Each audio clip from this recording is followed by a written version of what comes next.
629 বছরে মাহেশের ঐতিহ্যবাহী রথযাত্রা প্রস্তুতি চূড়ান্ত। রথ টানবেন ভক্তরা। রথযাত্রা শুরু। শ্রীরামপুরে মাহেশের রথযাত্রা ঐতিহ্যশালী, যার সূচনা সাধক ধ্রুবানন্দ ব্রহ্মচারীর হাত ধরে হয়। এবছর রথযাত্রা 629-এ পা দিচ্ছে। মার্টিন বান কোম্পানির নির্মিত লোহার রথ তিথি অনুযায়ী কাল বিকেল 4টায় টানা হবে। রথযাত্রা আগে সকাল 8টা থেকে শুরু হবে জগন্নাথের পূজা। স্নানযাত্রার পর ধূম জ্বরে আক্রান্ত হয়ে অনবসর পর্বে ছিলেন প্রভু। সেই অনবসর কাটিয়ে গতকাল পালিত হবে নবযৌবন উৎসব। এদিন রাজ বেশে অলঙ্কারে সজ্জিত হয়ে জগন্নাথ প্রথমবারের মতো দর্শন দিয়েছেন। খোলা হয়েছে মন্দিরের দরজা। আগামীকাল দুপুরে দামোদর অনুষ্ঠান শেষে নারায়ণশিলা উঠবেন। এরপর থেকে একে একে রথে আরোহণ করবেন সুভদ্রা, বলরাম ও জগন্নাথ। তারপরেই রওনা দেবেন মাসির বাড়ির উদ্দেশ্যে। রথযাত্রাকে ঘিরে সেজে উঠেছে মাহেশ, বসেছে মেলা, স্নান পিড়ির মাঠে জমে উঠেছে দোকানপাট। রথে দড়ি ছোঁয়ার আশায় ভিড় জমাবেন হাজারো ভক্ত। বিশৃঙ্খলা এড়াতে মোতায়েন থাকবে প্রচুর পুলিশ ও স্বেচ্ছাসেবক। মাহেশের রথ শুধু ধর্মীয় অনুষ্ঠান নয়, বাংলা সংস্কৃতির ঐতিহ্যে এক গর্বিত অধ্যায়। আমাদের হুগলি জেলায় বিভিন্ন জায়গাতে রথের এটা আচরণ করা হয়, এই পর্বটাকে পালন করা হয়। সবথেকে বড় আমাদের যে রথ হয় মাহেশে, শ্রীরামপুরের মাহেশে হয়।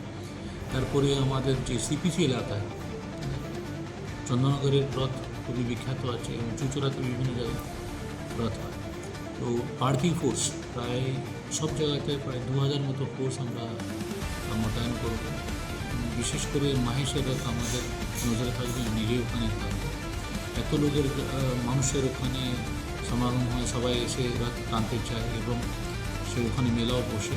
তো রথ এবং মোটররথ একটা আলাদা একটা মানুষের মনে একটা স্থান আছে। সে সব কিছু মাথায় রেখে লোকের নিরাপত্তার ব্যবস্থা আমরা করছি।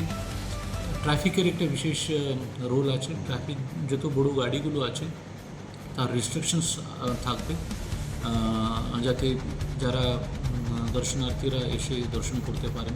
সকাল থেকে যে যতগুলো মন্দির আছে, জগন্নাথ মন্দির আছে, বিশেষ করে মাহেশের মন্দির একটা বিশেষ আমাদের পুলিশের দল ওখানে থাকবে, যে সকালে এসে যারা দর্শন করছে ওদের কোনো অসুবিধা না হয়।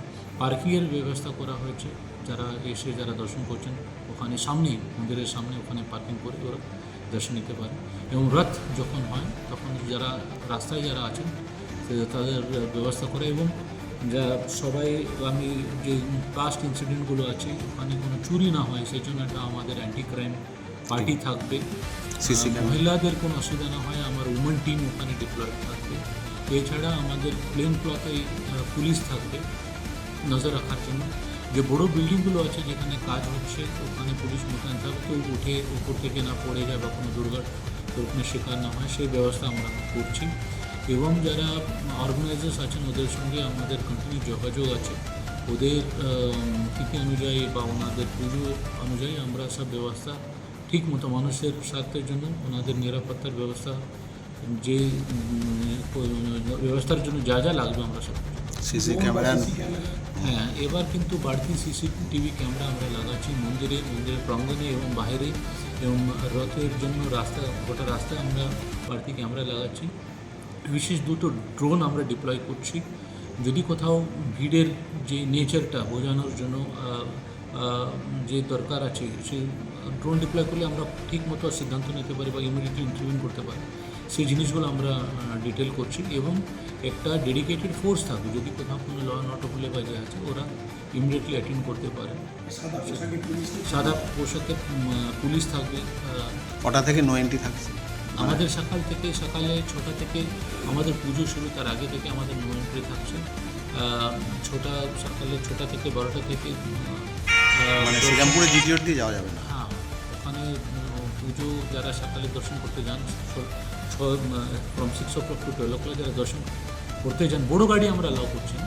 তো 12টা পরে তো রথ আছে, পুরোটাই বন্ধ থাকে।